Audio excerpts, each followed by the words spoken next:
Selection Team, your success partner. मैं Sanjay Singh तोंगर SST point के इस डिजिटल प्लेटफॉर्म पर आपका एक बार फिर से स्वागत करता हूं। हमारी पिछली मुलाकात थर्ड ग्रेड की जो परीक्षा हुई थी आपकी, वहां मैराथन क्लासों में, प्रश्नोत्तरी वाली क्लासों में हमारी मुलाकात वहां पर हुई थी। परिणाम उन क्लासों के अंदर से ज्योग्राफी का जो सिलेबस था, लगभग आपको उन प्रश्नों के अंदर से थर्ड ग्रेड के अंदर आपको प्रश्न मिल गए थे। ठीक है, अब जो हम लेकर आए हैं वो एक नई शुरुआत है, नया आगाज है, नई ऊर्जा के साथ में। वही सारी फैकल्टियां, वही मंच। ठीक है, इस बार जो पूरी तरह से मूल्यांकन करने वाले हैं, पूरी तरह से एक ऑपरेशन करने वाले हैं, वो सेकंड ग्रेड का करने वाले हैं। विशेष बात यह है कि यहां हम सेकंड ग्रेड का जो सिलेबस है पूरा थ्योरी वाइज आपसे चर्चा करेंगे, एक एक इकाई पर चर्चा करेंगे, शुरुआत से अंत तक चर्चा करेंगे, और जो भी ऑथेंटिक डाटा हैं उन ऑथेंटिक डाटाओं के साथ में आपके साथ जुड़ेंगे। लाइव क्लासों में ज्योग्राफी की जो क्लासें रहेंगी आपकी, स्टार्टिंग में फर्स्ट पेपर और सेकंड पेपर जो कॉमन है, जैसे एसएसटी वाले फर्स्ट पेपर और सेकंड पेपर जब आप पढ़ेंगे तो ज्यादातर क्लासें क्या है, कॉमन है। तो बाकी जो एसएसटी के अलावा स्टूडेंट हैं, जो फर्स्ट पेपर जीके वाला जो पोर्शन है जिसमें ज्योग्राफी उनके सिलेबस का पार्ट है, वो और एसएसटी वाले स्टूडेंट वो फर्स्ट में जो फर्स्ट पेपर आपका चलेगा उसमें कॉमन साथ में पढ़ेंगे, क्योंकि सिलेबस कॉमन है। और जो एरिया शेष रह जाएगा वो हम सेकंड ग्रेड एसएसटी का जो सिलेबस है उसमें एसएसटी वालों को अलग से उसको प्रोवाइड करवा देंगे।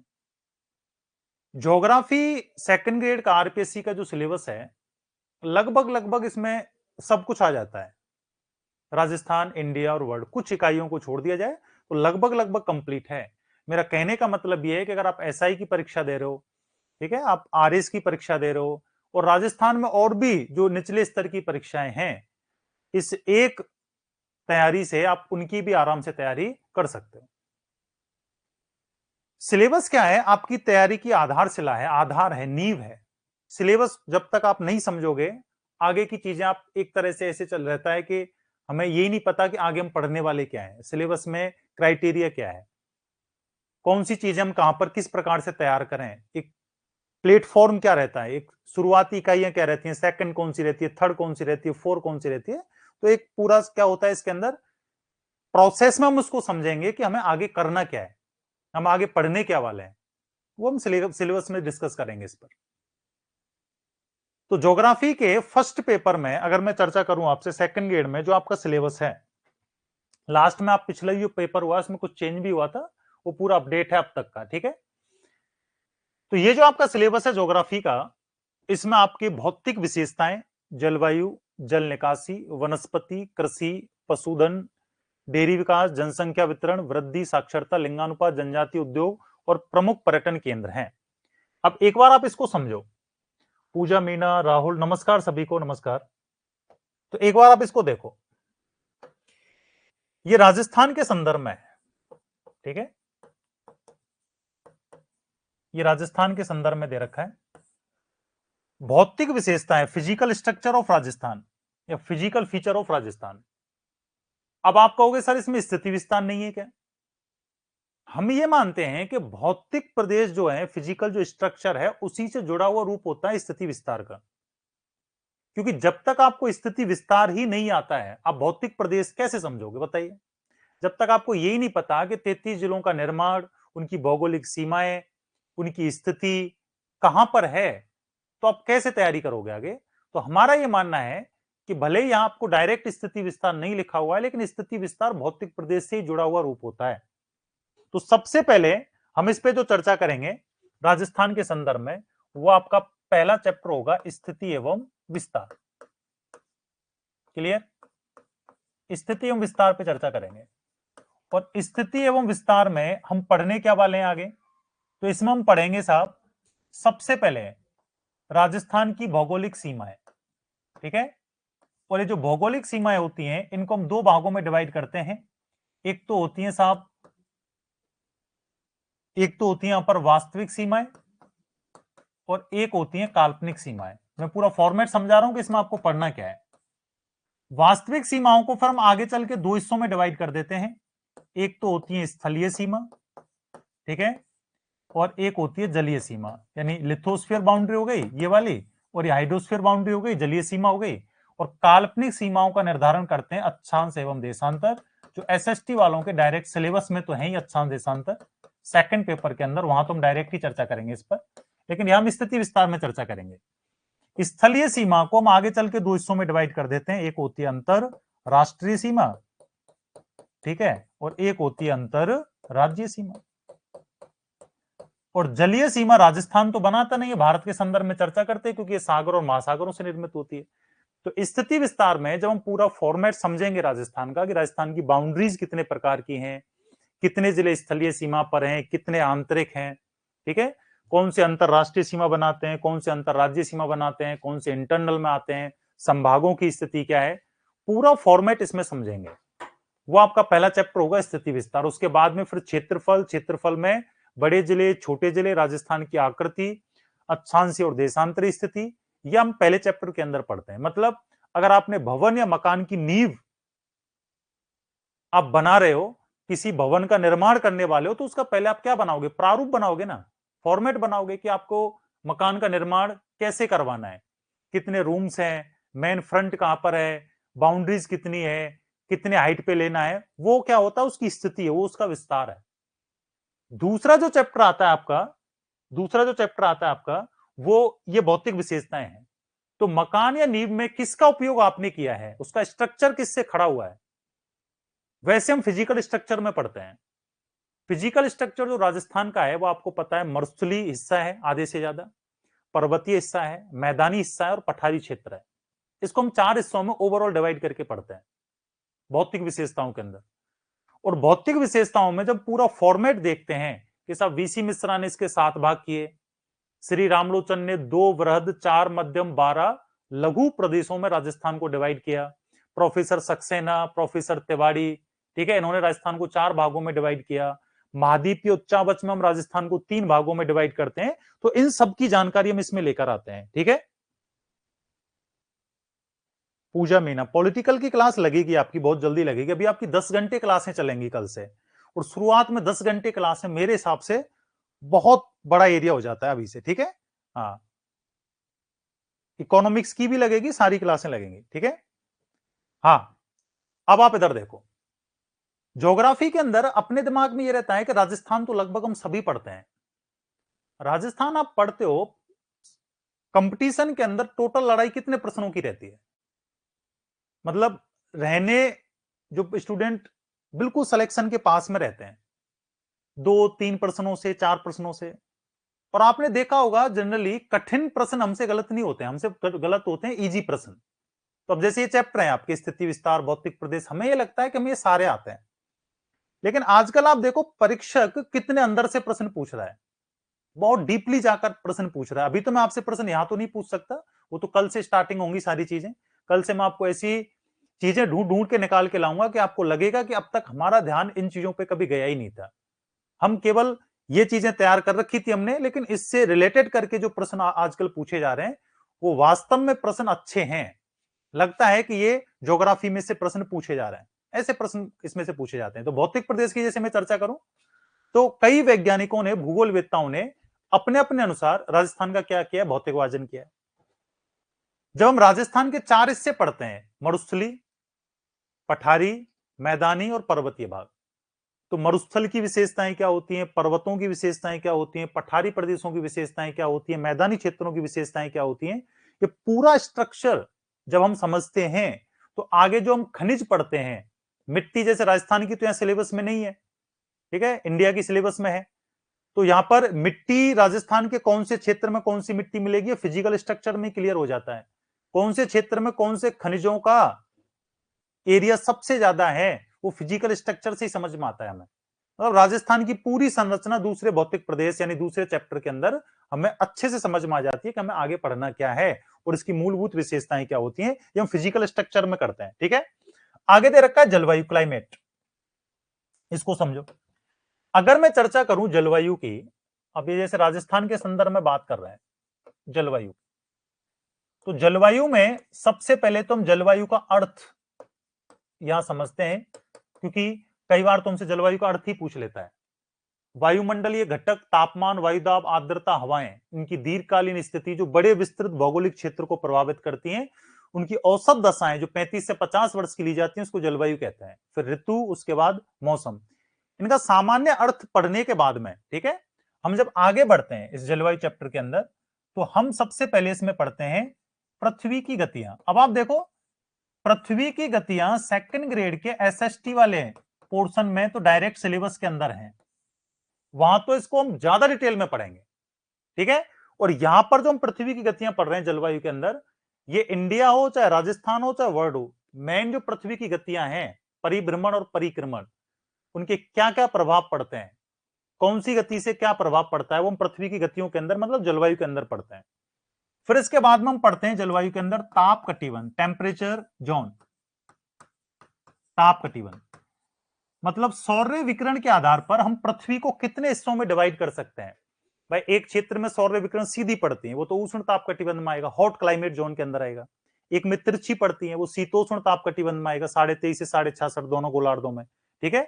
और एक 66.5 से 90 जहां कभी भी सौर्य विकिरण पहुंचती नहीं है, ठीक है, वो शीत ताप कटिबंध में आता है। तो इस हिसाब से हम यहाँ ये समझेंगे कि ताप कटिबंधों में राजस्थान के 33 जिलों की भौगोलिक स्थिति क्या है, कौन उष्ण में आता है, कौन शीतोष्ण में आता है, कौन शीत में आता है, वो हम ताप कटिबंध के अंदर क्लियर करते हैं, ठीक है। कल्पना, सुमन, सभी को नमस्कार, गुड इवनिंग। अब आप देखो ताप कटिबंध के बाद में ये जैसे ही क्लियर हो जाएगा, यहां जब हम पृथ्वी की गतियां पढ़ते हैं, तो यहां पर जो परिक्रमण पढ़ते हैं उसमें दिन रात की अवधि में कैसे चेंज आता है, ठीक है। तो इसके बाद में हम देखेंगे कि दिन रात की अवधि में परिवर्तन कैसे आता है, दिन रात की अवधि में परिवर्तन कैसे आता है। मतलब 21 जून को स्थिति क्या रहती है, 22 दिसंबर को स्थिति क्या रहती है, 21 मार्च 23 सितंबर को स्थिति क्या रहती है, अयनांत क्या होता है, विषुव क्या होता है, कर्क संक्रांति क्या होती है, मकर संक्रांति क्या होती है, इन सभी सामान्य डेटा पर हम चर्चा करेंगे दिन रात की अवधि के अंदर, ठीक है। ये जलवायु वाला ही पार्ट चल रहा है अभी। फिर जैसे ये कंप्लीट हो जाएगा, सूर्य कभी उत्तरायण हो रहा है, कभी दक्षिणायन हो रहा है, कभी उत्तरी गोलार्ध में प्रवेश कर रहा है, कभी दक्षिणी गोलार्ध में प्रवेश कर रहा है, उसके आधार पर जो अगली प्रोसेस आती है वो मानसून की आती है, ठीक है। मानसून के बाद में हम पढ़ते हैं मावठ, ठीक है। मावठ के बाद में भारत के संदर्भ में तो पढ़ेंगे स्थानीय वर्षा, क्योंकि राजस्थान में स्थानीय वर्षाओं का संबंध नहीं रहता है, तो लगभग राजस्थान में ये चीज तो नगण्य रहेगी। राजस्थान में हम पढ़ेंगे मानसून और मावठ राजस्थान के संदर्भ में, ठीक है। ये जैसे ही कंप्लीट हो जाता है, उसके बाद में जलवायु का अगला पार्ट आता है कोपेन के अनुसार, ठीक है, प्रवार्थी के अनुसार और थार्नथ्वेट के अनुसार जो राजस्थान की जलवायु है वो किस प्रकार की है। इन वैज्ञानिकों ने राजस्थान की जलवायु को किस प्रकार से परिभाषित किया है। भाई कोपेन के आधार क्या रहे, प्रवार्थी के आधार क्या रहे और थार्नथ्वेट के आधार क्या रहे, इनके दृष्टिकोण से राजस्थान की जलवायु किस प्रकार की है, तो हम इसके अनुसार देखेंगे। समझ में आ गया। ये बड़ा इंपॉर्टेंट रहता है, यहां से तो प्रश्न आता ही आता है, आप ये मान के चलो। कोपेन, प्रवार्थी और थार्नथ्वेट ये जैसे ही कंप्लीट होगा, फिर हम नेक्स्ट जो एरिया पढ़ते हैं इसके अंदर जलवायु को प्रभावित करने वाले कारक पढ़ते हैं, प्रभावित करने वाले कारक पढ़ते हैं, ठीक है। कि राजस्थान की जलवायु को अक्षांशीय स्थिति कैसे प्रभावित करती है, समुद्र से दूरी कैसे प्रभावित करती है, समझ रहे हो ना, अरावली की स्थिति कैसे प्रभावित करती है, तापमान कैसे प्रभावित करता है, ये सारी स्थितियां राजस्थान की जलवायु को किस प्रकार से प्रभावित करती हैं वो इसके अंदर पढ़ते हैं। और फिर जलवायु में हम पढ़ेंगे विविध। विविध का मतलब है बहुत सारी ऐसी विशेषताएं जिनमें से डायरेक्ट प्रश्न आ जाते हैं, जैसे लू क्या है, भभूल्या क्या है, वज्र तूफान क्या है, ठीक है। एक बार सेकंड ग्रेड में हमसे पूछा है कि सम दाब रेखाएं, एक होती है समताप रेखाएं आइसोथर्म्स लाइन, एक होती है आइसोबार लाइन, कि 999 मिलीबार समदाब रेखा कौन से जिले से गुजरती है, 1000 मिलीबार समदाब रेखा कौन से जिले से गुजरती है, वो इस विविध के अंदर हम पढ़ेंगे। समदाब रेखा ये जैसे ही कंप्लीट होगा आपका जलवायु वाला चैप्टर क्या हो जाएगा, कंप्लीट। बड़ा चैप्टर है, इंपॉर्टेंट चैप्टर रहता है। और दूसरी विशेषता हमारे सिलेबस में करंट है, तो जितने भी जलवायु परिवर्तन से संबंधित सम्मेलन हुए हैं, ठीक है, और एक सिलेबस के अंदर एक इकाई और दे रखी है पारिस्थितिकी मुद्दे एवं पर्यावरणीय समस्याएं, तो वो समस्याएं भी इस चैप्टर से जुड़ी होंगी कि कैसे टेम्परेचर बढ़ रहा है। अभी आप देखो मार्च के अंदर टेम्परेचर की स्थिति क्या, अभी तो क्या है थोड़ा सा मौसम कैसा हो गया है, ठंडा हो गया है 2-4-5 दिन से। बाकी आप शुरुआत में देखना टेम्परेचर कितना हाई हो गया था, क्योंकि ये जलवायु परिवर्तन हो रहा है, टेम्परेचर लगातार बढ़ता जा रहा है ग्लोबल वार्मिंग के कारण, ठीक है, ग्रीन हाउस इफेक्ट के कारण। ये जितने भी पॉल्यूशन है हम उस चैप्टर के अंदर क्लियर करते हैं, और उससे संबंधित जितने भी सम्मेलन हुए हैं लेटेस्ट या पहले, उनमें से भी प्रश्न आता है। अगर आपने देखा हो भी संस्कृत वाला एक पेपर हुआ था, उसमें आपसे ये पूछा था कि जो विश्व पर्यावरण दिवस मनाया जाता है, इसका निर्धारण कौन से सम्मेलन में हुआ था, क्योंकि मैंने कहा सम्मेलन बड़े इंपॉर्टेंट हैं। सीएफसी के प्रतिबंध के लिए कौन सा सम्मेलन था, ठीक है, कार्बन डाइऑक्साइड के प्रतिबंध के लिए कौन सा सम्मेलन था, क्योटो सम्मेलन, चाहे वो आपका मॉन्ट्रियल सम्मेलन, चाहे वो आपका कोपेनहेगन सम्मेलन, जितने भी सम्मेलन हुए हैं इनमें से प्रश्न आपसे डायरेक्ट पूछे जाते हैं, ठीक है। तो वो सम्मेलनों पे भी हम चर्चा करेंगे। तो आगे बढ़ते हैं, ये तो जलवायु हो गया। अब आप देखो जलवायु के बाद में जल निकासी। जल निकासी अगर हम बात करें तो जल प्रबंधन की विधियों से संबंधित है ये, ठीक है। अब कई जगह तो जल निकासी में नदियां, अपवा तंत्र, ड्रेनेज सिस्टम ये पूरा दे रखा है इसके अंदर। तो वैसे नियम तो ये कहता है कि जल निकासी का मतलब यहां अपवा तंत्र से, ड्रेनेज सिस्टम से है, नदियों से है। तो राजस्थान के अंदर जो नदियां हैं अरब सागर की ओर, बंगाल की खाड़ी की ओर, आंतरिक भाग, वो हम इस चैप्टर के अंदर पढ़ते हैं। और जो जल प्रबंधन है, परंपरागत और आधुनिकतम जो विधियां राजस्थान में अपनाई जाती हैं जल प्रबंधन से संबंधित, वो भी इसी का पार्ट है। इसमें हम चर्चा करेंगे। बाकायदा पुराने पेपर आप उठा के देखोगे तो यहां से प्रश्न आते हैं। जल प्रबंधन की जो नवीनतम डाटा होते हैं कि कितने क्षेत्र क्रिटिकल जोन में आते हैं, कितने सेमी क्रिटिकल में आते हैं, सुरक्षित जोन कितने हैं राजस्थान में, जहां पर जो वाटर लेवल है वो सेफ माना गया है, जैसे गंगानगर, हनुमानगढ़, बांसवाड़ा में सेफ माना गया है। सेमी क्रिटिकल में जैसे टोंक है, कोटा है, ये जिले आते हैं। क्रिटिकल में बहुत ज्यादा एरिया आता है राजस्थान का। तो इन पर भी हम नवीनतम डाटा पे हम इसमें चर्चा करेंगे। जल निकासी के अंदर वनस्पति, ठीक है, वनस्पति के अंदर हम राजस्थान में वन संपदा पढ़ते हैं, ठीक है, वन संपदा पढ़ते हैं। और वन संपदा के अंदर हम राजस्थान के वनों को दो भागों में डिवाइड करते हैं। एक तो हो जाते हैं आपके प्रशासनिक दृष्टि से वन, एक हो जाते हैं हमारे भौगोलिक दृष्टि से वन। प्रश्न आता है इनमें से।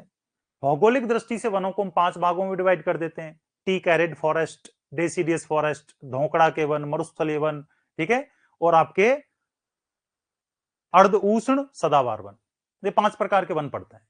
और जो प्रशासनिक दृष्टि से वन है, सुरक्षित, आरक्षित और अवर्गीकृत, इनमें से भी प्रश्न बनते हैं। और नवीनतम जो वन रिपोर्ट होगी वो इसमें हम डिस्कस करेंगे, ठीक है। वन चैप्टर के अंदर कृषि, कृषि के अंदर हम क्या पढ़ेंगे, एक तो कृषि के प्रकार पढ़ेंगे, ठीक है, कृषि फसलें पढ़ेंगे, और कृषि फसलों की जितनी भी विशेषताएं होंगी, उत्पादन, उनकी वैरायटी, ठीक है, उनके लिए टेम्परेचर, उनके लिए मिट्टी, ठीक है, वो सारी कंडीशन हम कृषि फसलों के अंदर डिस्कस करेंगे। और कृषि जलवायु प्रदेश, ये सबसे इंपॉर्टेंट रहेगा इसके अंदर। कृषि जलवायु प्रदेश, वो इसी चैप्टर के अंदर हम क्या करेंगे, आपसे डिस्कस करेंगे। और नवीनतम जो कृषि डाटा होंगे, हालांकि वो इकोनॉमिक्स के अंदर भी आप पढ़ोगे कृषि डाटा, कि राष्ट्रीय आय में कृषि का योगदान कितना है, कितनी वृद्धि दर हुई है, वो सारे डाटा में करंट के अंदर और इकोनॉमिक्स के अंदर, ज्योग्राफी के अंदर, 3-3 जगह वो आपके डाटा आप पढ़ोगे, ठीक है। दूसरा पशुधन आता है, लाइव स्टॉक आता है। पशुधन के अंदर राजस्थान में जो नवीनतम पशु गणना है, राजस्थान के अंदर जो पशुधन में वृद्धि हुई है, नवीनतम पशु गणना में कहां गिरावट हुई है, टोटल पशुधन कितना है, और फिर पशुधन के अंदर जो भी पशुएं हैं उनकी जो भी वैरायटी हैं, ठीक है, उनकी जो प्रजातियां हैं, उन पर भी हम क्या करेंगे, यहां पर चर्चा करेंगे, ठीक है। प्रश्न आता है यहां से।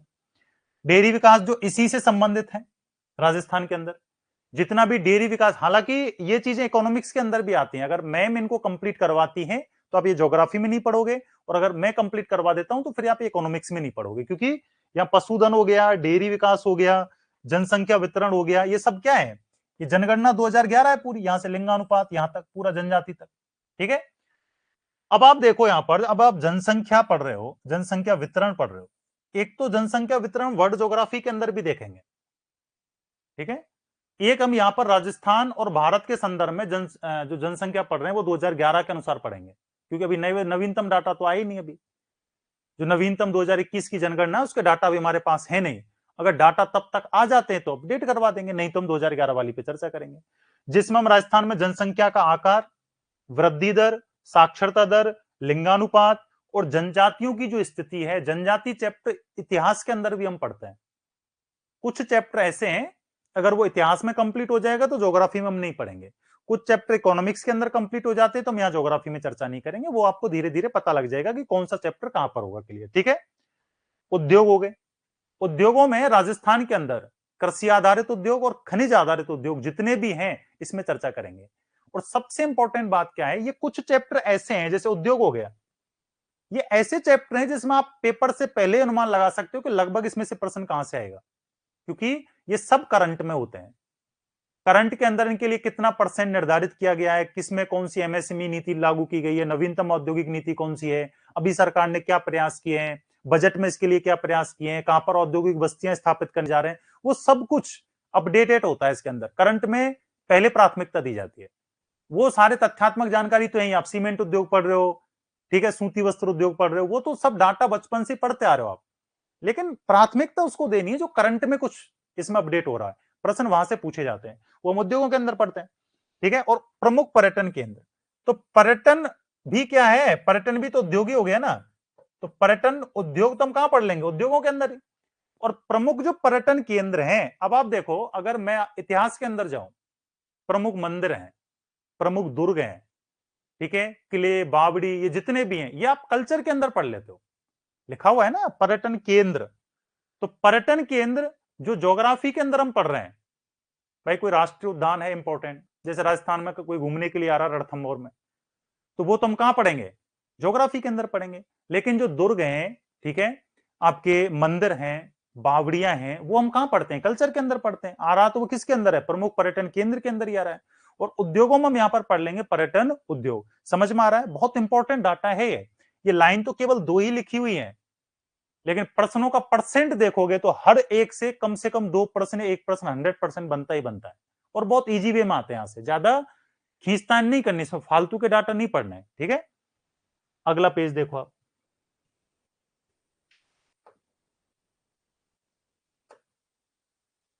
देखिए, अब वो राजस्थान के संदर्भ में था, ये विश्व और भारत के संदर्भ में है, ठीक है।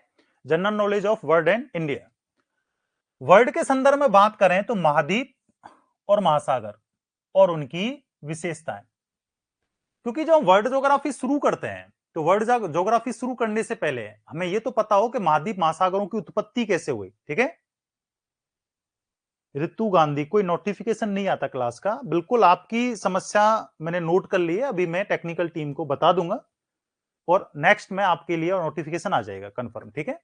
हाँ, तो महाद्वीप और महासागरों की उत्पत्ति कैसे हुई, तो इसमें हम शुरुआत में वैगनर का महाद्वीपीय विस्थापन सिद्धांत पढ़ते हैं, टेलर का महाद्वीपीय प्रवाह सिद्धांत पढ़ते हैं और लुथियन ग्रीन का चतुष्फलक सिद्धांत पढ़ते हैं।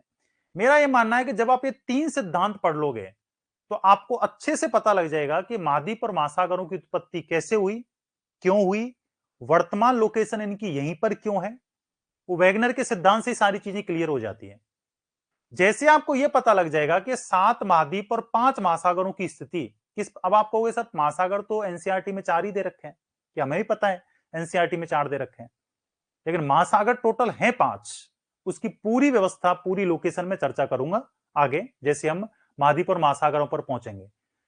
आपको यह लगता होगा कि वर्ल्ड ज्योग्राफी टफ है, मैं ये कहता हूं कि वर्ल्ड ज्योग्राफी सबसे इजी है, क्योंकि इसके अंदर अगर आप कोई भी तथ्य पढ़ रहे हो उसको रटने की आवश्यकता नहीं पड़ेगी, वो आपको प्रत्यक्ष सामने नजर आएगा, क्योंकि अब तक आपने शायद हो सकता है चीजों को रटा हो।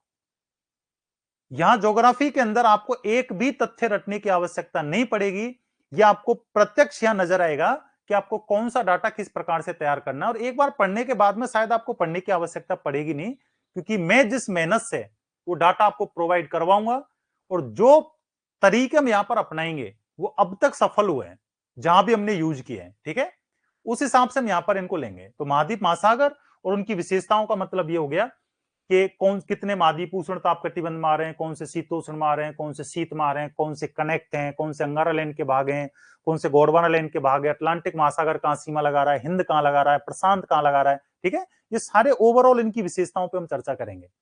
फिर इनके खंड आगे आप देख ही लोगे, जैसे खंडों में बात करें, जैसे वैश्विक पवन प्रणाली पढ़ोगे आप, तो वैश्विक पवन प्रणाली आप यहां समझो, आगे लिखा हुआ पर्यावरण मुद्दे रणनीतियां, वैश्वीकरण, इसके प्रभाव, जनसंख्या वितरण और प्रवास।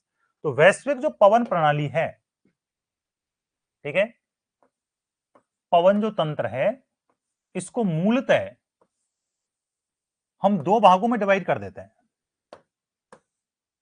दो भागों में कैसे डिवाइड करते हैं? एक तो हो जाएंगी परमानेंट विंड, स्थायी पवन, एक हो जाएंगी स्थानीय पवन, ठीक है। और स्थानीय पवनों को मैं आगे चल के वापस दो हिस्सों में डिवाइड कर दूंगा।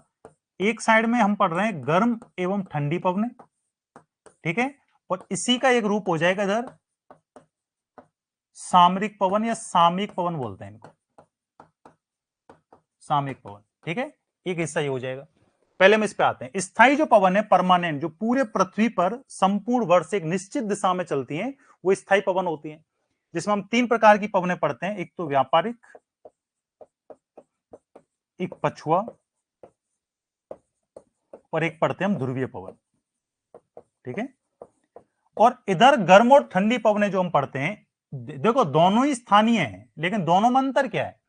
दोनों में अंतर यह है कि जैसे ये वाली जो पवन है, ये मौसम या ऋतु के अनुसार बदलती है, ये भी मौसम या ऋतु के अनुसार बदल जाती है, और ये पूरे पृथ्वी पे ना चलकर किसी एक स्थान विशेष पर चलती है। लेकिन ये पवन जब चेंज होती हैं, तो ऐसा नहीं है कि जैसे पिछली दिशा में जो चल रही थी, पहले जिस दिशा में चल रही थी, वापस उस दिशा के विपरीत नहीं चलेंगी। जैसे अगर कोई पवन इस प्रकार से दक्षिण से उत्तर की तरफ चलती है, हो सकता है वो पूर्व की तरफ मुड़ जाए या पश्चिम की तरफ मुड़ जाए, वो तो सब किसमें है? गर्म और ठंडी पवनों में पड़ेंगे। लेकिन यहां सामरिक पवनों की एक विशेषता है कि ये पूर्व में चल रही दिशा के बिल्कुल विपरीत चेंज होती हैं। जैसे मानसूनी पवन, सीधे सीधे पूछता है, मानसूनी पवन उदाहरण है स्थायी, ठीक है, स्थानीय, सामरिक। तो करेक्ट आंसर ये आएगा सामरिक। ये ऑप्शन में नहीं होगा तो हम स्थानीय जवाब दे सकते हैं, लेकिन करेक्ट आंसर ये आएगा।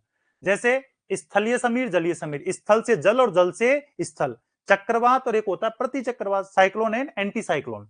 तो चक्रवात और प्रति चक्रवातों में, दोनों गोलार्धों में, उत्तरी गोलार्ध चाहे दक्षिणी गोलार्ध, एक दूसरे के विपरीत चलती हैं, क्लॉकवाइज एंड एंटी क्लॉकवाइज, ठीक है। घाटी समीर, पर्वतीय समीर, तो ये सब किसके उदाहरण है? सामरिक पवनों के उदाहरण। समझ में आ गया? आगे देखो आप। पूजा यादव, गुड इवनिंग। बाल बख्शीश कौर, नमस्कार, गुड इवनिंग। हाँ, अब आप देखो, ये वैश्विक पवन प्रणाली हो जाएगी। आगे पर्यावरण, मुद्दे और रणनीतियां, बहुत इंपॉर्टेंट है ये। मतलब ये वो चैप्टर है जिसके बिना कोई पेपर बनता ही नहीं है। मतलब पर्यावरणीय मुद्दे, पारिस्थितिकी मुद्दे और पर्यावरणीय समस्याएं, इसके अंदर हम क्या पढ़ने वाले होंगे आगे? तो देखो आप इधर, इसमें हम पर्यावरणीय समस्याएं पढ़ेंगे, जैसे हरित गृह प्रभाव हो गया, ठीक है, पूरा करंट का चैप्टर होगा ये। हरित गृह प्रभाव यानी ग्रीन हाउस इफेक्ट, जैसे ग्लोबल वार्मिंग, भू तपन की समस्या, भू तपन की समस्या हो जाएगा, ठीक है, ग्लोबल वार्मिंग हो जाएगा, ग्लोबल वार्मिंग हो जाएगा, ठीक है। इसके बाद में हम क्या पढ़ेंगे इसमें? एसिड रेनफॉल, यानी इसको हम कहेंगे अम्लीय वर्षा, अम्लीय वर्षा हो जाएगा, ठीक है। इसके बाद में मैं चर्चा करूं आपसे वायु प्रदूषण, एयर पॉल्यूशन, वायु प्रदूषण, और इसी के अंदर हम पढ़ेंगे ओजोन परत का क्षरण, ओजोन परत में का नुकसान है, ओजोन परत क्यों टूट रही है, ओजोन परत का क्षरण, ओजोन परत का टूटना, ठीक है। क्लोरोफ्लोरोकार्बन, हेलोजन, बेंजीन, इन गैसों की स्थिति, इनकी वृद्धि क्यों हो रही है, इनके रोकथाम के लिए कौन कौन से सम्मेलन हुए, सब इसमें डिस्कस करेंगे, ठीक है।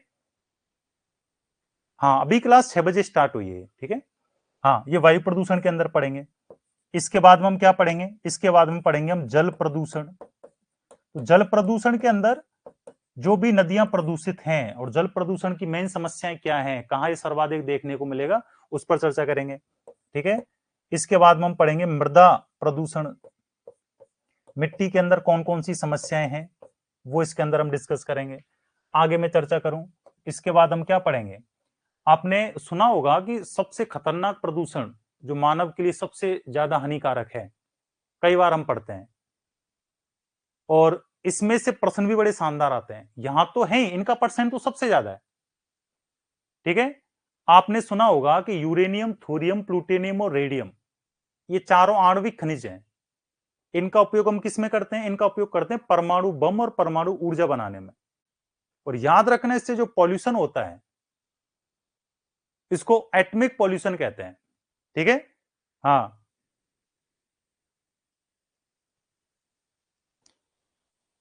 देखो, कोई भी ऐप में आपको कोई समस्या आ रही हो या कोई भी समस्या हो तो आप ऐप के नंबरों पे आप सीधे कॉल कर लिया करो।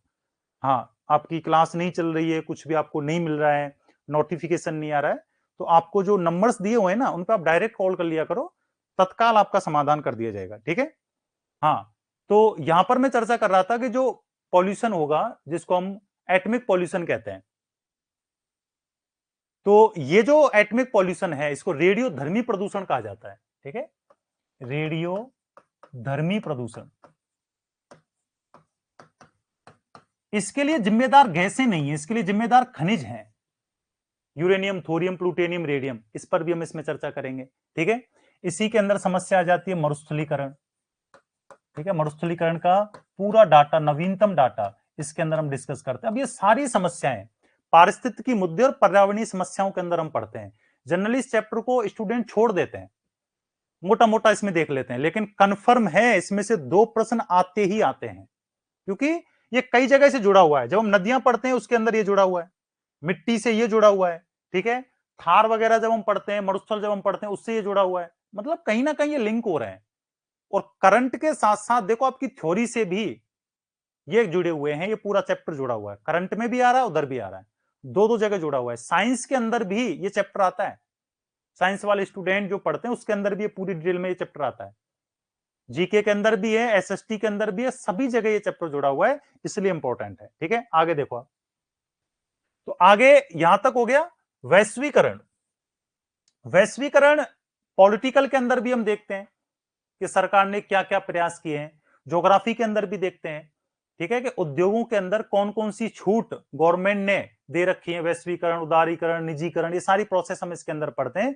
हालांकि ये चैप्टर इकोनॉमिक्स के अंदर भी आता है, तो देख लेंगे हम, अगर मैम इसको कंप्लीट करवा दी तो मैं छोड़ दूंगा इधर से, वहां रह जाता है तो हम इस पर चर्चा कर लेंगे। ठीक है, वैश्वीकरण और उसके प्रभाव। अब देखो, अभी संस्कृत भाग वाला सेकंड ग्रेड का पेपर हुआ है, दिसंबर के अंदर आपका सेकंड ग्रेड पेपर हुआ है, उसमें सब में प्रश्न है, यहां से बहुत शानदार सिंपल से डाटा ही पूछे, केवल एक एक प्रश्न की वैल्यू होती है यहां पर। एसएसटी में तो मैं आपसे बात करूं, जैसे 500 का पूर्णांक होता है एसएसटी के अंदर, और 500 के पूर्णांक में अगर एवरेज 300 प्लस बच्चे लेके आ रहे हैं ना, वो आराम से सिलेक्शन हो जाता है जनरल में 300 प्लस पे। पिछली बार तो 297 शायद जनरल रही थी, एमबीसी आते आते वो 277 या 278 रह गई थी 500 में से। आप देखो, मैं बताऊंगा किस प्रकार से पेपर को कैसे सॉल्व करना है, किस हिसाब का पेपर हो तो कितने प्रश्न अटेम्प्ट करने, वो पूरी प्रोसेस है, रणनीति है, वो साथ साथ में जब आपकी क्लासें चलेंगी थ्योरी में सब पे चर्चा करेंगे। ठीक है, जनसंख्या वितरण आ गया, तो अभी मैं चर्चा कर रहा था कि वहां तो हम 2011 की जनगणना पढ़ेंगे और यहां हम ये देखेंगे पूरे पृथ्वी पर कौन से महाद्वीपों में, क्योंकि 6 महाद्वीपों पर जनसंख्या है, अंटार्कटिका तो जनशून्य है, जनसंख्या का वितरण, सबसे ज्यादा वृद्धि दर, ठीक है, सबसे ज्यादा इनकी डेंसिटी, घनत्व कौन कौन से महाद्वीपों में है, उन सब पे चर्चा करेंगे। कौन से अक्षांशों में जनसंख्या सबसे ज्यादा है, कौन से अक्षांशों के बाद में जनसंख्या का वितरण हमें कम मिलेगा, ये सब इस पे चर्चा करेंगे। ठीक है, और इसके प्रवास, ये यहां पर चर्चा हो गया, स्पेशली ये विश्व के संदर्भ में था।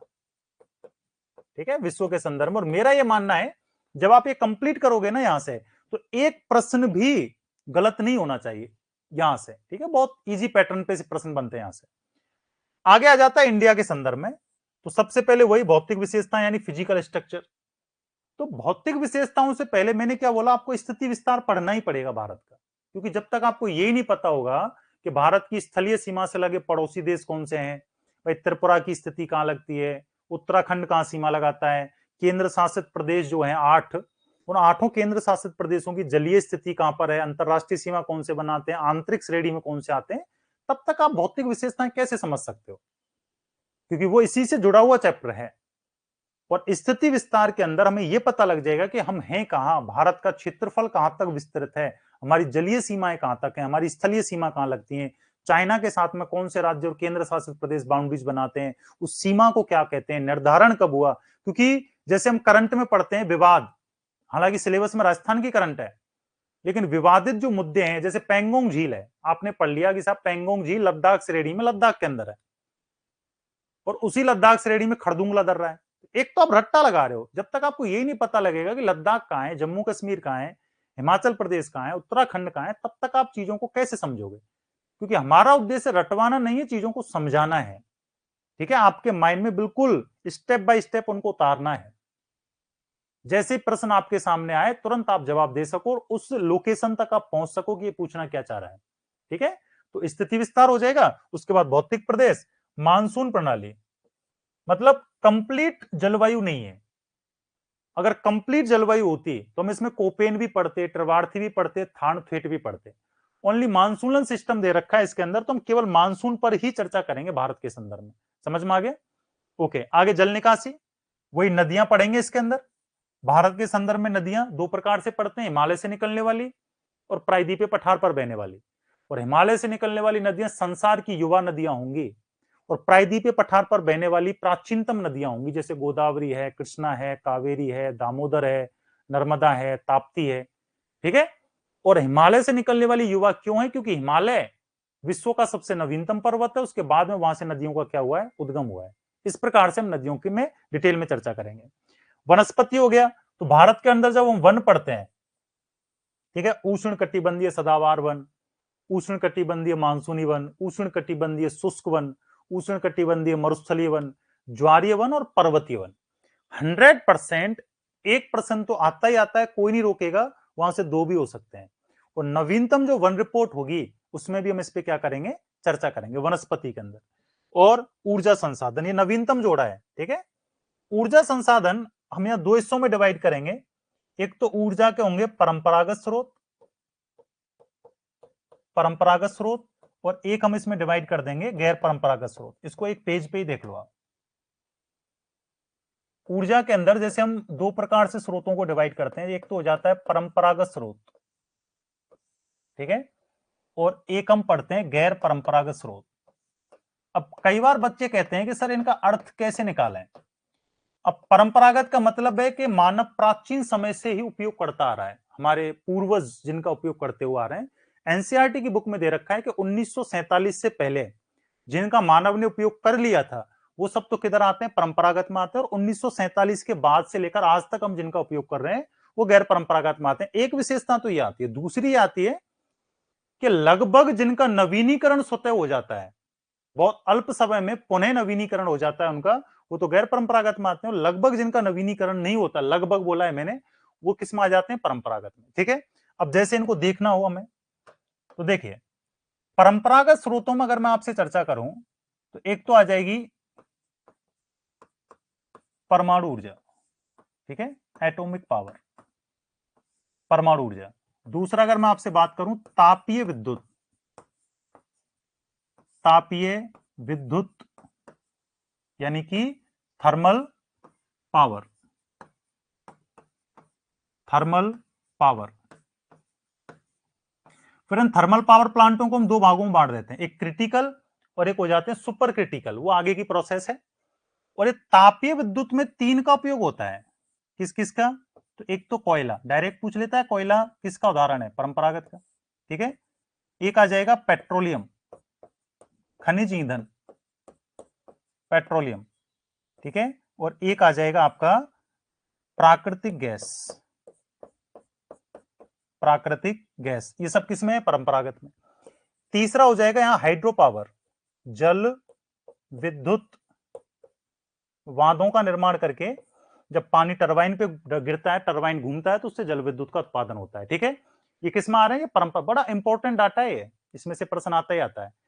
फिर इधर गैर परंपरागत आ जाता है। गैर परंपरागत जैसे सौर ऊर्जा है, सोलर एनर्जी, सौर ऊर्जा हो गया, जैसे पवन ऊर्जा हो गया, ठीक है, जैसे बायो ऊर्जा हो गया, बायो ऊर्जा। और बायो ऊर्जा में हम किसका उपयोग कर रहे हैं? यानी बायो ऊर्जा में क्या क्या आएगा? एक तो बायोमास ऊर्जा आ जाएगा, ठीक है, पेड़ों के पत्ते जिसको हम स्वच्छ कचरा बोलते हैं, सरसों की तुड़ी, चावल की भूसी, ये सब किस में आ रहा है? बायोमास में आ रहा है। एक इसमें गोबर गैस आ जाएगा, एक इसमें गोबर गैस आ जाएगा। ठीक है, आगे चर्चा करें भूतापीय ऊर्जा, ऐसे क्षेत्र जहां धरातल से लगातार गर्म गैस और ऊर्जा बाहर आती है वो भूतापीय ऊर्जा होती है, क्योंकि आपने देखा होगा ज्वालामुखी जो क्षेत्र होते हैं वहां गीजर मिलते हैं। ठीक है, धरातल से ही गर्म जलवाष्प लगातार बाहर की तरफ आती है, गीजर या गीसर जिसको हम कहते हैं। ठीक है, हाँ, प्रकाश मीणा कह रहे हैं मेरी राइटिंग बहुत अच्छी है, धन्यवाद भाई। देखो आप इधर, अगला मैं चर्चा करूं यहां पर भूतापीय ऊर्जा के बाद में आ जाएगी, आप सबको पता है ज्वारीय ऊर्जा। ठीक है, जो ज्वार भाटा उठते हैं, वो जो तरंगें उठती हैं और आके धरातलीय क्षेत्र से आके टकराती हैं, उसका उपयोग करके हम ज्वारीय ऊर्जा का निर्माण करते हैं। अब आप इसको ढंग से समझना। अब जैसे आपने इतना फॉर्मेट क्लियर कर लिया कि ये परंपरागत है, ये गैर परंपरागत है, अब आपको क्या करना है, अब आपको एक्चुअल कंडीशन देखनी है, भारत है चाहे राजस्थान है। कि जैसे भारत में सर्वाधिक उत्पादन किसका हो रहा है, किससे हो रहा है, सर्वाधिक उत्पादन इससे हो रहा है, तापीय विद्युत से। कितना हो रहा है, टोटल कितना हो रहा है, इन सबको जोड़ दिया जाए तो टोटल उत्पादन कितना है, कितनी हिस्सेदारी है। अब आप डाटा तैयार करो, डायरेक्ट मत पढ़ो, रटने की संभावना मत बढ़ाओ, पहले चीजों को क्लियर करो। और जब तक चीजें क्लियर नहीं हो उसको मत पढ़ो, पहले तो क्लियर होना चाहिए। आगे से स्वयं रजिस्टर ये बोल देगा कि अब वो आपके माइंड में बैठने को तैयार है। और जबरदस्ती कर रहे हो ना रजिस्टर से, समझ में नहीं आ रहा, पेज इधर अलट पलट कर रहे हो, ट्रिक्स बना रहे हो, रट्टा लगाने की कोशिश करो, नहीं याद होगा, कन्फर्म है। अब आपने इन चीजों को क्लियर कर लिया, अब आप देख लो जितने भी गैर परंपरागत स्रोत हैं ये सारे किधर आ जाएंगे, नवीनीकरण में आ जाएंगे। ठीक है, यानी ये सभी नव्यकरणीय स्रोत हैं, प्लस इसमें क्या जुड़ जाएगा दर से, जल विद्युत और जुड़ जाएगा। किधर से, परंपरागत में से ये जल विद्युत जुड़ जाएगा, प्लस ये सारे हो गए, दो रह गए, कौन से, परमाणु और तापीय। ठीक है, ये किस में आ जाएगा, ये अनव्यकरणीय में आ जाएगा। इनका नवीनीकरण नहीं होता और इनसे पॉल्यूशन भी सबसे ज्यादा होता है, इनसे पॉल्यूशन 0% होता है, इनका नवीनीकरण भी स्वतः हो जाता है। ठीक है, इसलिए इंपॉर्टेंट है, हर देश इन पे ध्यान दे रहा है। तो इनकी डिटेल जब हम पढ़ते हैं तो ऊर्जा संसाधन के अंदर हम इनकी डिटेल पढ़ते हैं। समझ में आ गया, ये जो आपका सिलेबस था, ठीक है, ये आपका फर्स्ट पेपर का सिलेबस था। और यहां से लगभग मैं चर्चा करूं आपको, तो लगभग लगभग 20 क्वेश्चन 40 नंबर के आपको मिल जाते हैं। ठीक है, 18-19 हो सकते हैं। ठीक है, 40 नंबर का रेशो है, और मेरा यह मानना है कि 40 में से अगर 38 या 40 नंबर का रेशो आपसे पूछा जा रहा है तो टोटल एक नंबर भी नहीं कटना चाहिए। ये ऐसा फॉर्मेट है, यहां से करंट से जुड़ा हुआ है, डिटेल भी है। ठीक है, अब हम आगे बढ़ते हैं इसमें और आगे चर्चा करें हम आपसे। तो अब सेकंड पेपर आपका आ जाएगा यहां पर, कौन सा सेकंड पेपर आ जाएगा, एसएसटी वाला। बड़ा शानदार है, मेरा फेवरेट है, क्योंकि अब तक का जो फीडबैक मुझे मिला है, बच्चे ये कहते हैं कि सर सेकंड पेपर अब तक हमें 20% समझ में आया था, 40 आया था, 60 हमने पढ़ा था, 80% समझ में आया था। यहां पढ़ने के बाद में हम ये कॉन्फिडेंस से कह सकते हैं कि यहां से तो प्रश्न गलत नहीं होगा, हम सोते सोते भी जवाब दे सकते हैं, क्योंकि इसमें जो मैं तकनीक अपनाऊंगा वो बिल्कुल बेसिक तकनीक होंगी। मैं इसने जीरो लेवल से इसको पढ़ाऊंगा और इतना डेप्थ तक आपको लेके जाऊंगा कि आपको लगेगा ही नहीं, आपको ऐसे लगेगा कहानियां सुन रहे हैं हम, और आप देखते देखते जवाब दोगे इसके अंदर। वो मैं फॉर्मेट इसमें अपनाने वाला हूं एसएसटी के अंदर। एक सिंगल प्रश्न नहीं कटने दूंगा मैं यहां से, एक सिंगल प्रश्न। पिछला उदाहरण देख लो, इससे पिछली भर्ती का उदाहरण देख लो, संस्कृत विभाग वाला देख लो, कोई सा भी देख लेना, और पुराने वीडियोस देख लेना किसी भी प्लेटफॉर्म पे जहां मैंने ये सिलेबस कंप्लीट करवाया है, अगर पिछली आपने कहीं पर क्लास ले रखी हो या ऑफलाइन अगर आपने क्लास ले रखी हो। बड़ा सिंपल सा प्रश्न यहां से बनता है। लैंग्वेज को भले वो क्रिटिकल कर सकता है, टफ कर सकता है, चीजें तो वही है सारी, चेंज कहां से होंगी। अब आप देखो, इसमें पहला ही चैप्टर आता है पृथ्वी की गतियां, बड़ा शानदार चैप्टर है।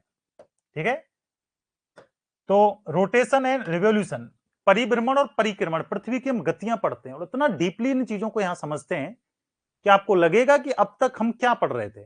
ये जब आप चीजों को समझोगे, क्या क्या इसके प्रभाव पड़ते हैं, दिन रात की अवधि में कैसे परिवर्तन होता है, ऋतु परिवर्तन क्यों होता है, मौसम परिवर्तन क्यों होता है, दिन रात क्यों बनते हैं, सब पे हम यहां चर्चा करेंगे। ठीक है, सूर्योदय सूर्यास्त की स्थिति क्या रहती है, वो सब पृथ्वी की गतियों के अंदर पड़ते हैं।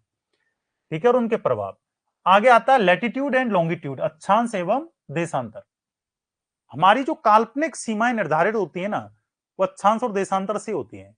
लैटिट्यूड और लॉन्गिट्यूड है क्या, इनका निर्माण कब हुआ, इनकी विशेषताएं क्या हैं, इनका कहां कहां हम प्रभाव देखने को हमें देखने को मिलता है। जैसे जलवायु में हम पढ़ते हैं अक्षांशों के अकॉर्डिंग, समय के अंदर हम देशांतर देखते हैं, समय का निर्धारण कैसे करते हैं, टाइम जोन क्या होते हैं, भारत की मानक समय रेखा 82.5 को ही क्यों बनाया, किसी और देशांतर को हम क्यों नहीं बना सकते समय मानक समय रेखा, मानक समय क्या होता है, स्थानीय समय क्या होता है, लोकल टाइम और स्टैंडर्ड टाइम में अंतर क्या होता है, मतलब इसका पूरा मूल्यांकन हम अच्छा देशांतर के अंदर पढ़ते हैं। भारत की मानक समय रेखा को किस समय निर्धारित किया, विश्व की मानक समय रेखा क्या होती है, समय रेखाएं बनाते कैसे हैं, इसका फॉर्मेट क्या होता है, इसका आधार क्या होता है, ये सब हम किसके अंदर पढ़ते हैं, देशांतरों के अंदर। जलवायु का निर्धारण अक्षांश करते हैं, रेखाएं क्या होती हैं, ग्लोब या पृथ्वी पर इनकी स्थिति क्या रहती है, वो पूरा फॉर्मेट हम इसके अंदर समझते हैं। समय किधर बढ़ रहा है, किधर घट रहा है, स्थानीय समय क्या होता है, मानक समय क्या होता है, ये पूरा फॉर्मेट हम इसके अंदर समझते हैं। समझ में आ गया, अक्षांश और देशांतर के अंदर। ठीक है, आगे आ रहा है पृथ्वी का आंतरिक भाग। जब हम पृथ्वी की आंतरिक संरचना पढ़ते हैं, ठीक है, जब हम पृथ्वी की आंतरिक संरचना पढ़ते हैं तो पृथ्वी की आंतरिक संरचना में हम दो सिद्धांत पढ़ते हैं, एक तो वैज्ञानिक स्वेस के अनुसार पढ़ते हैं, ठीक है, और एक हम पढ़ते हैं अभिनव सिद्धांत। पृथ्वी की आंतरिक संरचना का अभिनव सिद्धांत पढ़ते हैं, दोनों ही वेरी वेरी इंपॉर्टेंट हैं। अभी आप देखो संस्कृत भाग वाला पेपर भी हुआ है और एक आपका दिसंबर के अंदर सेकंड ग्रेड वाला पेपर हुआ है एसएसटी का। मतलब मजा आ जाता है प्रश्न सॉल्व करके, ऐसे प्रश्न यहां से बनते हैं, लेकिन मजा तब आएगा जब आपको थ्योरी अच्छे से आती होगी, थ्योरी नहीं आती है तो मजा कैसे आएगा। ठीक है, अब आप देखो यहां से वैज्ञानिक स्वेस के अनुसार हम इसको सियाल, ठीक है, सीमा और निफे में डिवाइड कर देते हैं, 3 लेयर में। ठीक है, सिलिका एल्यूमिनियम, सिलिका मैग्नीशियम, निकल और फेरस की इसमें मात्रा रहती है। और अगर हम बात करें अभिनव सिद्धांत की, जो नवीनतम सिद्धांत है, कि भाई प्राचीन सिद्धांत हो गए, एक नवीनतम आधुनिक वैज्ञानिकों ने सिद्धांत दिया है, तो अभिनव जब सिद्धांत हम पढ़ते हैं, ठीक है, तो इसमें एक तो आपका जो भाग आता है, यहां से समझो आप इसको, पृथ्वी को हम 3 हिस्सों में डिवाइड कर देते हैं, क्रस्ट, मेंटल, ठीक है, और कोर या क्रोड बोलते हैं इसको, कोर, ये 3 हिस्सों में डिवाइड कर देते हैं। क्योंकि अगर ये सब इसी से रिलेटेड है, ये समझ में आ गया तो ये आराम से समझ में आ जाएगा। फिर हम इसमें कुछ असंबंधता क्षेत्र देखते हैं, कॉनराड असंबंधता क्षेत्र, मो असंबंधता क्षेत्र, रैपिटी असंबंधता क्षेत्र, गुटेनबर्ग असंबंधता क्षेत्र, लेहमैन असंबंधता क्षेत्र, जिनमें से प्रश्न आता है वो हम इसके अंदर पढ़ते हैं। बड़ा सिंपल सा फॉर्मूला इसका, आपको ये पता लग जाएगा कि इस धरातल से, ठीक है, इस धरातल से अंदर की तरफ आने पर तापमान, ठीक है, दबाव, ठीक है, घनत्व, इन सब की स्थिति क्या रहती है, पृथ्वी की कौन सी लेयर में क्या क्या टेम्परेचर की स्थिति रहती है, दबाव की रहती है, क्योंकि पृथ्वी का केंद्र 6371 किलोमीटर पर है। तो इस धरातल से यहां तक आने में कौन सी लेयर में क्या क्या परिवर्तन आ रहा है, ये आप इस चैप्टर के अंदर समझ पाओगे, बड़े अच्छे से समझ पाओगे, बड़ा शानदार चैप्टर है ये। ठीक है, अब आप आगे देखो, आंतरिक संरचना के बाद में आगे दे रखा है महाद्वीप और महासागरों की उत्पत्ति। ठीक है, तो अभी मैं थोड़ी देर पहले आपसे जिक्र कर रहा था कि महाद्वीप और महासागरों की उत्पत्ति में वही, एक तो आप वैगनर का सिद्धांत पढ़ते हो, ठीक है, वैगनर का महाद्वीपीय विस्थापन सिद्धांत, एक टेलर का सिद्धांत पढ़ेंगे हम, और एक हम पढ़ेंगे इसमें लोथियन ग्रीन का सिद्धांत, चतुष्फलकीय सिद्धांत, लोथियन ग्रीन का सिद्धांत।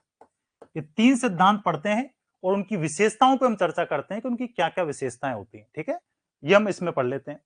उसके बाद में आंतरिक जो बल हैं और जो बाह्य बल हैं पृथ्वी पर, जैसे आंतरिक बलों की बात करूं मैं, भूकंप हो गया, ठीक है, ज्वालामुखी हो गया, सुनामी हो गई, पृथ्वी के आंतरिक बल हैं, इनकी उत्पत्ति कैसे होती है, इनको निर्माणकारी बल क्यों कहा जाता है, बाह्य बल विनाशकारी बल होते हैं, ठीक है, इनमें क्या अंतर होता है, इनकी उत्पत्ति क्यों होती है, सब पे इसमें चर्चा करेंगे। बड़ा शानदार टॉपिक है। आगे हम चर्चा करें, आपका वायुमंडल आ जाता है, वायुमंडल का संगठन, सूर्य तप की क्या स्थिति रहती है, ये वायुदाब पेटियां हैं, इसमें से प्रश्न आता ही आता है। और वायुदाब पेटियों में पवनों की स्थिति, अवक्षेपण किस प्रकार का रहता है, पवनों की स्थिति क्या रहती है, ये परिवर्तित कैसे होती है, किस कंडीशन में ये चेंज होंगी दोनों गोलार्धों के अंदर, इनकी उत्पत्ति का कारण क्या है, वो सब कुछ इसके अंदर हम पढ़ते हैं। ऊष्मा बजट सूर्य तप के अंदर हम पढ़ते हैं। 100% ऊष्मा अगर हम मान के चलें, अभी जैसे कई पेपरों में प्रश्न पूछा है कि पृथ्वी के धरातल पर कितनी ऊष्मा आती है, वायुमंडल में कितनी प्रवेश करती है, एल्बिडो क्या होती है, कितनी ऊष्मा वापस जाती है, सौर्य विकिरण क्या है, पार्थिव विकिरण क्या है, किस प्रकार से कौन सी गैसें इनको प्रभावित करती हैं, लघु विकिरण किसमें होता है, दीर्घ विकिरण किसमें होता है, वो सब कुछ इसमें हम चर्चा करेंगे। पृथ्वी की लेयर्स क्या है, ट्रोपोस्फेयर, स्ट्रेटोस्फेयर, ओजोस्फेयर, मीजोस्फेयर, आइनोस्फेयर, ठीक है, इन सब पे चर्चा करेंगे। इसके अंदर वायुमंडल के संगठन में चर्चा करेंगे। ठीक है, आगे चर्चा करें हम इसमें। अगला जो भाग है आपका,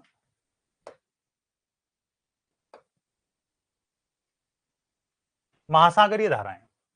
जब महासागरों की हम विशेषताएं पढ़ते हैं तो 3 महासागरों के 6 भागों में, ठीक है, 2 प्रकार की जलधाराएं चलती हैं, गर्म और एक चलती है ठंडी। बड़ा शानदार टॉपिक है, उंगलियों पे याद हो जाएगा आपको। आज तक अगर आपने महासागरीय जलधाराओं का प्रश्न ठीक नहीं किया है तो आज के बाद पढ़ने के बाद में यहां से कभी गलत नहीं होगा, उसकी जिम्मेदारी मैं लूंगा। ठीक है, तो महासागरीय जलधाराएं जब हम पढ़ते हैं तो इनकी कुछ निश्चित विशेषताएं होती हैं। उन विशेषताओं का प्रभाव उस महासागरों के अंदर भी देखने को मिलता है। ठीक है, कि मत्स्य उत्पादक क्षेत्र क्यों विकसित हुए। ठीक है, यहां पर महासागरों के अंदर जो जलयान चलते हैं उनकी दुर्घटनाएं क्यों होती हैं। ठीक है, गर्म और ठंडी जलधाराओं का फॉर्मेट क्लॉकवाइज एंटी क्लॉकवाइज किस प्रकार से रहता है, कौन सी भूमध्य रेखा से ध्रुवों की तरफ जाती है, कौन सी ध्रुवों से भूमध्य रेखा की तरफ आती है, वो सारी जानकारी में इसके अंदर पढ़ते हैं। ज्वार भाटा हो जाएगा, इनकी उत्पत्ति, इनके कारण हो जाएंगे, इनकी पूरी प्रोसेस हो जाएगी। और प्रवाल भित्ति कोरल रीफ्स क्या होती हैं, इनकी उत्पत्ति कितने टेम्परेचर पर कितनी लवणता में होती है। ठीक है, भारत में इसके एग्जाम्पल कहां देखने को मिलते हैं, इनका विकास सबसे ज्यादा कहां हो सकता है। ठीक है, कोरल ब्लीचिंग क्या होता है, प्रवाल विरंजन क्या होता है, मरती क्यों है, टेम्परेचर हाई क्यों होता है, वो सारी चीजें हम इसके अंदर पढ़ते हैं। एक भी प्रश्न अभी जस्ट संस्कृत भाग वाले में बड़ा शानदार प्रश्न आया था कि क्षेत्रफल में सबसे बड़ी कोरल कौन सी होती है। ठीक है, ऐसा प्रश्न आपने पढ़ा होगा, बड़ा अच्छा प्रश्न यहां से आता है। आगे देखें, ये तो वर्ल्ड का हो जाएगा, फिर भारत शुरू हो जाएगा। भारत में देखो वही भौतिक विशेषताएं जो आप कहां पढ़ लोगे, फर्स्ट पेपर के अंदर ही क्लियर कर लोगे। ठीक है, वो बार बार पढ़ने की आवश्यकता नहीं है। जलवायु, यहां थोड़ा सा एरिया बढ़ा दिया, वहां केवल आप फर्स्ट पेपर में मानसून सिस्टम ही पढ़ोगे, लेकिन यहां आपको पूरी जलवायु पढ़नी पड़ेगी। मावट यानी इसके अंदर हम पृथ्वी की गति तो आप पढ़ ही लोगे, उसके बाद में ताप कटिबंध। ठीक है, मानसून सिस्टम आप फर्स्ट पेपर में ही क्लियर कर लोगे, फिर उसके बाद में मावट और स्थानीय वर्षा, ये भी मैं वहीं कंप्लीट करवा दूंगा साथ में, तो ये तो वहां क्लियर हो जाएगा। इसके बाद में कोपेन, ठीक है, ट्रवार्थी और थार्नथवेट ने क्या स्थिति यहां पर बताई है, उनके अनुसार पढ़ेंगे। और भारत की जलवायु को प्रभावित करने वाले कारक कौन से, वो पढ़ेंगे। फिर एक ऐड हो गया यहां पर मिट्टी, बहुत ईजी है, भौतिक प्रदेश पढ़ोगे साथ में मिट्टियां क्लियर हो जाएंगी आपकी। बहुत सिंपल सा प्रश्न आता है मिट्टियों से। प्राकृतिक वनस्पति, तो प्राकृतिक वनस्पति के अंदर वही वन जो आप कहां पढ़ रहे थे फर्स्ट पेपर में, वही यहां पर पढ़ोगे, और उतनी ही डिटेल में हम इनको लेके चलेंगे। ऐड हो जाएगा इसमें एक्स्ट्रा क्या, जैव विविधता, और ये जैव विविधता किससे संबंधित होगी, प्राकृतिक वनस्पति से संबंधित होगी। अरे भाई, जहां वर्षा सबसे ज्यादा है, टेम्परेचर 24 डिग्री है, उससे प्लस है, आर्द्रता 70% से ज्यादा रहती है, वहां सदाबहार वन मिलेंगे, एवरग्रीन फॉरेस्ट, तो बायोडायवर्सिटी भी तो ज्यादा मिलेगी ना वहां पर, उस हिसाब से उसी से कनेक्ट हो जाएगा। जल निकासी का मतलब वही नदियां हो गई। कृषि के प्रकार और प्रमुख फसलें, यहां मतलब थोड़ा सा डिटेल में आपको जाना पड़ेगा। कृषि जलवायु प्रदेशों पे भी चर्चा करेंगे, फसलों में कौन सी फसल के लिए कौन सी मिट्टी बेस्ट रहती है, उत्पादन कितना हो रहा है, भारत की रैंक क्या है, भारत में संबंधित फसल में किसी राज्य की रैंक क्या है, वो हम इसके अंदर पढ़ते हैं। ठीक है, उद्योग ऐड हो गया, और उसके बाद में जनसंख्या ऐड हो गई। ठीक है, अब जनसंख्या अगर आप इकोनॉमिक्स में पढ़ लोगे तो हम ज्योग्राफी में छोड़ देंगे। तो ये ज्योग्राफी का सिलेबस है, और कभी भी जब आप रजिस्टर बना रहे हो तो सिलेबस आपके फर्स्ट पेज पे होना चाहिए। और संबंधित इकाई जब आप कंप्लीट कर लेते हो तो उसके संबंधित पेपर सॉल्व कीजिए पुराने। फिर आपको लग रहा है कि मैटर बहुत धांसू है, बहुत डिटेल में है, या आपको लग रहा है कि आपको चीजें और ऐड करनी चाहिए लगे, तो आपको फिर एक आध ऑथेंटिक गाइड या बोर्ड की किताबें आपको पढ़नी चाहिए। हालांकि यहां जो मैटर आपको मिलेगा इंक्लूड बोर्ड की किताबें, और जितनी भी संदर्भ ऑथेंटिक किताबें हैं उनका साथ में ही आपको यहां मैटर मिलेगा। समझ रहे हो? तो ज्योग्राफी के सिलेबस की शुरुआत जब हम करेंगे तो राजस्थान फर्स्ट पेपर से करेंगे। हो सकता है कुछ टाइम बाद में एक साइड में तो आपका फर्स्ट पेपर चल जाएगा और एक साइड में आपका एसएसटी का सेकंड पेपर चल जाएगा, टाइमिंग अलग अलग हो जाएगी उसकी। पर देखो अभी शुरुआत है, अभी तो हमने शुरू किया है, और 10 घंटे अगर आपको क्लासें स्टार्टिंग में मिल जाती हैं तो बहुत अच्छा है। जब तक भर्ती की कोई घोषणा है तब तक मैं ये चाहता हूं कि तब तक आप लगभग 50 से 70% कोर्स कंप्लीट कर लो, और जब लोग तैयारी में जुटे तब आपका रिवीजन हो रहा हो। ऐसा फॉर्मेट बना के चलो, डिटेल में जाओ। 500 में ऐसा प्रण बना लो कि 450 प्लस नंबर लेके ही आने हैं, सिलेक्शन तो होना ही है, रैंक लेके आनी है। ऐसा प्रण अगर आप लेके चल रहे हो तो आप सुनिश्चित कर लोगे, एक सीट आपकी सुनिश्चित हो जाएगी, कंफर्म है। ठीक है, तो कल से, आगामी डे से आपकी क्लासें थ्योरी वाइज शुरू हो जाएंगी। आपको और कोई प्रश्न यहां मुझसे पूछना हो तो आप कमेंट कर सकते हो। ठीक है, और कल से आप रजिस्टर बनाना शुरू कर दीजिए। लाइव क्लासें आपकी रहेंगी, 0 से शुरू करेंगे, लास्ट तक हम चर्चा करेंगे। लेकिन ऐसे नहीं आपने सोचा कि साहब हमें स्थिति विस्तार तो आता है तो हम नहीं पढ़ें, छोड़ दें क्लास, ऐसे नहीं। हर चैप्टर के अंदर आपको एक्स्ट्रा जानकारी मिलेगी, अलग से रजिस्टर आपको तैयार करना ही पड़ेगा। ठीक है,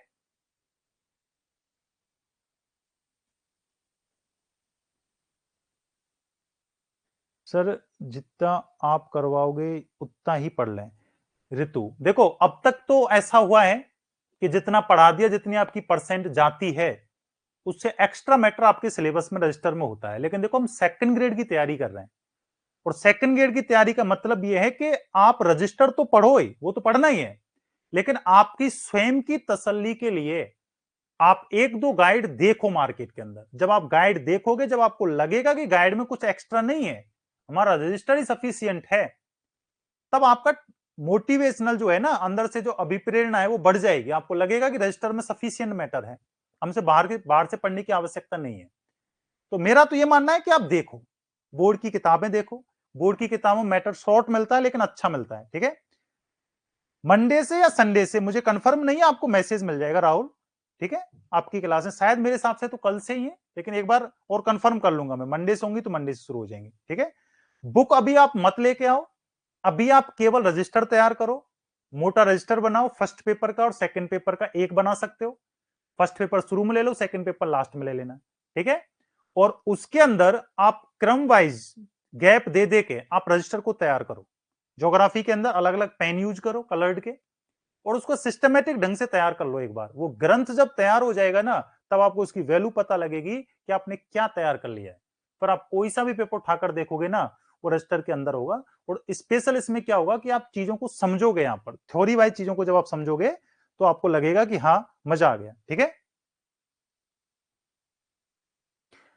हाँ बख्शी स्कोर, हाँ मतलब मैं बुक इसलिए कह रहा हूं कि आप अपनी तसल्ली के लिए बुक देख सकते हो। बुक में आपको ज्यादा कुछ नहीं मिलेगा एक्स्ट्रा, क्योंकि मैं जितना लिखवाऊंगा ना यहाँ पर, वो आप खुद ही कहोगे कि सर हम कितना अंदर तक की चीजें समझ रहे हैं, पहली बार चीजों को समझ रहे हैं, ये तरीका तुम्हें आज तक आता ही नहीं था।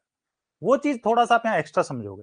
ठीक है, हाँ एमसीक्यू भी करवाएंगे आपका, आपकी प्रश्नोत्तरी भी चैप्टर वाइज चलेगी, और मैं एक बार कंफर्म कर लूंगा, प्रश्नोत्तरी तो चलेगी, उसके बिना तो कुछ ही नहीं है। ठीक है, वो भी आपकी चलेगी। मदन नायक, मदन जी अभी हम, आप रजिस्टर पे फोकस करो। ठीक है, जब आपको लगे कि रजिस्टर में मैटर बहुत ज्यादा है, सफिशियंट है, हम जिस पेपर की तैयारी कर रहे हैं, हाँ अगर कोई चैप्टर आपको और ढंग से क्लियर करना हो कि भाई इसमें और अंदर जाना है, तो आप किसी एक ऑथेंटिक किताब लेकर, ठीक है, कई किताबें आती हैं, एस के ओझा की आती है। ठीक है, अगर हम बात करें क्रॉनिकल की आती है, स्पेक्ट्रम की बुक्स आती हैं, ज्योग्राफी की अच्छी बुक होती है। ठीक है, वो भी हम पढ़ सकते हैं। हाँ, और जो आपकी प्रश्नोत्तरी चलेगी, मैं प्रयास करूंगा इंडिया वर्ल्ड में जितने भी यूपीएससी के एग्जाम्स हुए हैं वहां से मैं आपसे प्रश्न डालूं, और राजस्थान के संदर्भ में आरएस के अंदर जितने भी प्रश्न हैं वो प्रश्नोत्तरी के अंदर हम डालते हैं। और फालतू के डाटा नहीं पढ़ने आपको, ठीक है, ऑथेंटिक डाटा पे चर्चा करनी है। ठीक है, तो मिलते हैं फिर नेक्स्ट क्लास से। धन्यवाद।